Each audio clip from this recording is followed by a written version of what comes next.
En organisant la 42e session du comité de suivi de l'accord de paix à Kayes, il s'agit pour le comité, les différentes parties et les partenaires de faire comprendre au peuple malien que l'accord ne concerne pas que certaines parties du pays, mais plutôt l'ensemble du territoire de Kayes à Kidal. Le sens de la tenue de c'est une façon de dire que l'accord pour la paix et la réconciliation au Mali issu du processus d'Alger appartient à tous les Maliens, à toutes les régions.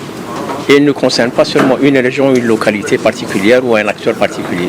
Cette délocalisation de la session, qui est la deuxième après la phase de Kidal, a abordé les questions de développement, notamment dans la mise en œuvre de l'accord de paix.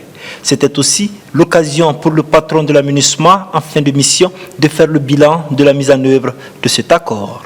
J'aimerais tout simplement que ce qui a été posé comme jalon dans la recherche de la paix puisse être maintenu et que d'autres jalons puissent être posés pour qu'on arrive à une mise en œuvre définitive de l'accord pour la paix, que je considère toujours comme un bon pas dans le sens de la stabilisation et de l'unité du Mali.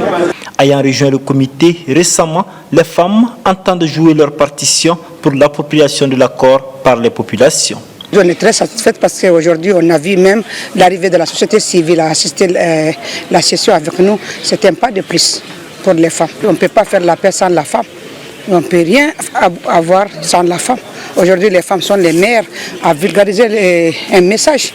Le tout nouveau haut représentant du président de la transition pour la mise en œuvre de l'accord de paix a appelé les parties à œuvrer ensemble pour un retour rapide de la paix au Mali.